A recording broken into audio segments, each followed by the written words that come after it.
السلام علیکم ورحمۃ اللہ وبرکاتہ۔ ٹاپک ہے پیر جمعرات یا ایک مہینے میں 3 دن روزے رکھنا، جو کہ 13، 14 اور 15 اور مختلف بھی ہو سکتے ہیں۔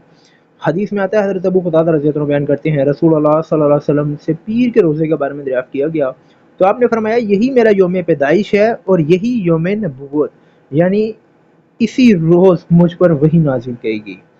اس سے اگلی حدیث حضرت معاذ ادویہ رضی اللہ عنہ سے روایت کی، انہوں نے عائشہ رضی اللہ عنہ سے دریافت کیا، کیا رسول اللہ صلی اللہ علیہ وسلم ہر ماہ 3 دن روزہ رکھا کرتے تھے؟ انہوں نے فرمایا ہاں۔ پھر انہوں نے پوچھا، آپ مہینے کے کون سے ایام روزہ کرتے تھے؟ انہوں نے فرمایا، آپ اس بات کی پرواہ نہیں کیا کرتے تھے کہ آپ مہینے کے کن ایام میں روزہ رکھیں گے۔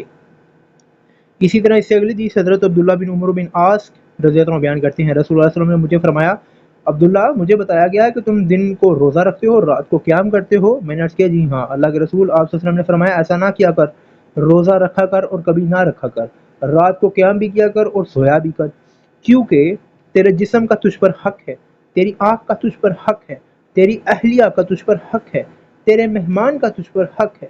مسلسل روزے رکھنے والے کا کوئی روزہ نہیں۔ ہر ماہ 3 دن روزے رکھنا زمانے بھر کے روزے رکھنے کا مترادف ہے۔ ہر مہینے 3 روزے رکھا کر اور ہر ماہ قرآن مجید مکمل کیا کر۔ میں نے عرض کیا، میں اس سے زیادہ کی طاقت رکھتا ہوں۔ آپ نے فرمایا، بہترین روزہ رکھ داؤد علیہ السلام کے روزے، 1 دن روزہ اور 1 دن افطار، 7 دن میں قرآن مجید مکمل کر اور اس پر اضافہ نہ کر، یعنی کہ اسے کم نہ کر۔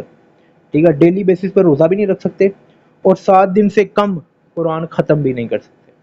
ٹھیک ہے، اسی طرح اس سے اگلی حدیث عبداللہ رضی اللہ عنہ نے بعد میں جب ضعیف ہو گئے تو کہا کرتے تھے کہ کاش میں رسول اللہ علیہ وسلم کی دی ہوئی رخصت مان لیتا۔ اس سے اگلی حدیث حضرت عبداللہ بن مسعود رضی اللہ عنہ بیان کرتے ہیں، رسول اللہ صلی اللہ علیہ وسلم ہر ماہ کے شروع میں 3 روزے رکھا کرتے اور آپ کم ہی جمعے کے دن روزہ چھوڑا کرتے۔ اس سے اگلی حدیث حضرت عمر بن شرجیل رضی اللہ عنہ سے روایت کی، ایک شخص نے رسول اللہ علیہ وسلم سے پوچھا، وہی چیز جو عمر بن عاص کے ساتھ ہوا، کہ میں تمہیں ایسے روزوں کی خبر نہ دے دوں جو دل خرابیوں، اخلاقی کمزوریوں کو دور کر دیتی ہیں؟ لوگوں نے کہا، کیوں نہیں، ضرور بتائیے۔ آپ نے فرمایا، ہر مہینے میں 3 روزے۔ ٹھیک ہے، اس سے اگلی حدیث حضرت عبداللہ بن عمر رضی اللہ عنہ بیان کرتے ہیں، رسول اللہ صلی اللہ علیہ وسلم نے مجھے فرمایا، ہر مہینے 3 دن روزے رکھا کرو اور ایک مہینے میں قرآن پڑھو۔ آپ مجھ سے کمی کرواتے رہے اور میں کمی کرتا رہا، بالآخر آپ نے فرمایا، 1 دن روزہ رکھ اور 1 دن افطار کر۔ ٹھیک ہے، اسی طرح اس سے اگلی حدیث حضرت ابو قتادہ رضی اللہ عنہ سے روایت کی، ایک آدمی رسول صلی اللہ علیہ وسلم کی خدمت میں حاضر ہوا، آپ کس طرح روزے رکھتے ہیں؟ اس کی بات سے رسول صلی اللہ علیہ وسلم غصے میں آ گئے۔ حضرت عمر رضی اللہ عنہ نے آپ کا غصہ دیکھا تو کہنے لگے، آپ اللہ کے رب ہونے، اسلام کا دین ہونے اور محمد صلی اللہ علیہ وسلم کے رسول ہونے پر راضی ہیں؟ ہم اللہ کے غصے سے اور اس کے رسول کے غصے سے اللہ کی پناہ میں آتے ہیں۔ حضرت عمر رضی اللہ عنہ بار بار ان کلمات کو دہرانے لگے حتیٰ کہ رسول کا غصہ ٹھنڈا ہو گیا۔ تو حضرت عمر رضی اللہ عنہ نے کہا، اللہ کے رسول، اس شخص کا کیا حکم ہے جو سال بھر مسلسل روزے رکھتا ہے؟ آپ نے فرمایا، نہ اس سے روزہ رکھا نہ افطار کیا، یا فرمایا اس نے روزہ نہیں رکھا اور اس نے افطار نہیں کیا۔ کہا، اس کا کیا حکم ہے جو 2 دن روزہ رکھتا ہے اور 1 دن افطار؟ آپ نے فرمایا، کیا کوئی اس کی طاقت رکھتا ہے؟ پوچھا، اس کا کیا حکم ہے جو 1 دن روزہ رکھتا ہے اور 1 دن افطار؟ تو آپ نے فرمایا، یہ داؤد علیہ السلام کا روزہ ہے۔ پوچھا، اس آدمی کا کیا حکم ہے جو 1 دن روزہ رکھا اور 2 دن افطار؟ آپ نے فرمایا، مجھے پسند ہے کہ مجھے اس کی طاقت مل جاتی۔ پھر رسول صلی اللہ علیہ وسلم نے فرمایا، ہر مہینے کے 3 روزے اور ایک رمضان کے روزے سے لے کر دوسرے رمضان کے روزے یا عمل سارے سال کے روزوں کے برابر ہے۔ اور عرفہ کے دن کا روزہ میں اللہ سے امید رکھتا ہوں کہ پچھلے سال کے گناہوں کا کفارہ بن جائے گا اور اگلے سال کے گناہوں کا بھی، اور یوم عاشوراء کا روزہ میں اللہ سے امید رکھتا ہوں کہ پچھلے سال کے گناہوں کا کفارہ بن جائے گا۔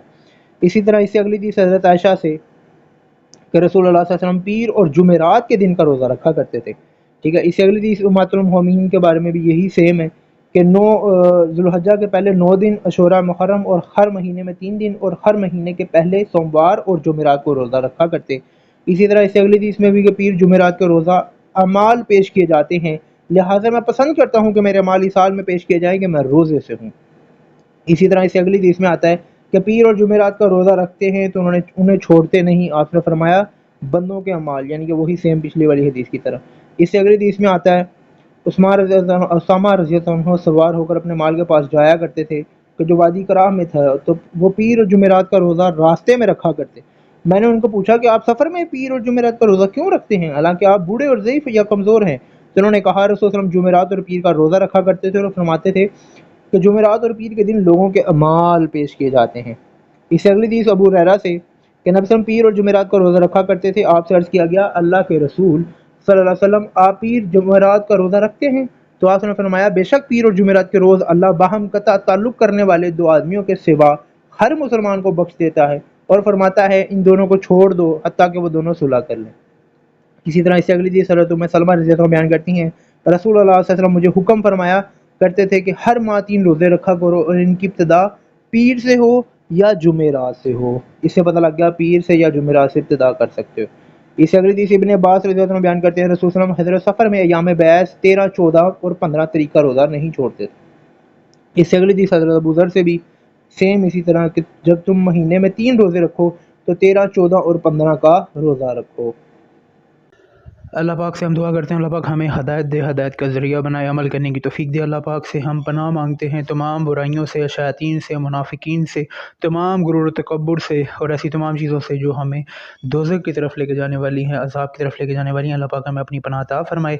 ایسی مزید ویڈیوز حاصل کرنے کے لیے، پیغامات حاصل کرنے کے لیے ہمارا چینل سبسکرائب کریں۔ شکریہ۔ السلام علیکم ورحمۃ اللہ وبرکاتہ۔